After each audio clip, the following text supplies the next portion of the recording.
Hi friends, welcome back to my YouTube channel. ரொம்ப நாளாக videos எதுவுமே போடவே முடியல. அதுக்கு என்ன ரீசன்னா ஹாஸ்பிட்டல் போயிட்டே இருக்கிறதா இருக்குது. கொஞ்ச நாளாக ஹாஸ்பிட்டல் விசிட் மட்டும்தான் இருக்கிறனால என்னால் வீடியோஸ் எல்லாம் சரியாக எடுக்க முடியலை. பாப்பாவுக்கும் ட்ரெஸ் எல்லாம் சரியாக ஸ்டிச் பண்ணி அவளுக்கான அந்த வீடியோஸ் வந்து போட முடியறதில்ல. என்ன ரீசன் அப்படின்னு பார்த்தா, எங்கள் வீட்டுக்கு இன்னொரு மெம்பர் ஆட் ஆகியிருக்காங்க. ஆமாம், யாழ்னிலா வந்துட்டு அக்காவாக போகிறாங்க.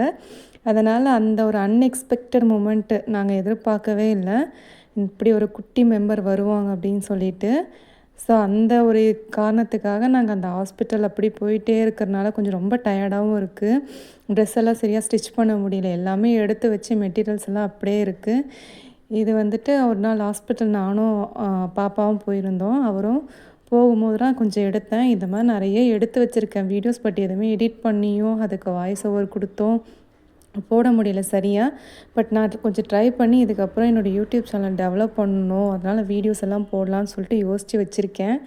பட் எந்த அளவுக்கு போகுதுன்னு தெரியல, ஏன்னா ரொம்பவே சொல்ல முடியாத அளவுக்கு டயர்டாக இருக்குது. அந்த வேலை செய்யணும் அப்படின்னு எடுத்தாலே அது என்னவோ தெரியல, அப்படியே டயர்டாகிடுது எனக்கு.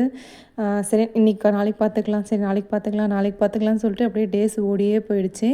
பட் இதுக்கப்புறம் முடிஞ்ச அளவுக்கு சீக்கிரம் வீடியோஸ் போடணும்னு நினைக்கிறேன். பட் அதை விட இன்னும் நிறையா இன்ட்ரெஸ்டிங்கான வீடியோஸ்லாம் போடலாம் அப்படின்னு சொல்லிட்டு எல்லாம் எடுத்து வச்சுருக்கேன். கூடிய சீக்கிரம் நல்ல நல்ல வீடியோஸில் உங்களை பார்க்குறேன். அது மட்டும் இல்லாமல் வீடியோஸ் பார்க்குற எல்லாருமே கொஞ்சம் ப்ளஸ் பண்ணுங்கள். ஏன்னா என்னோடது ரொம்ப கொஞ்சம் ஃபஸ்ட்டு ப்ரெக்னென்சி நான் நிறைய பிரச்சனைலாம் பார்த்துருக்கேன். இது செகண்டில் இன்னும் எவ்வளவோ இருக்குது. அது எல்லாமே ஷேர் பண்ண ரெடியாக இருக்கேன்.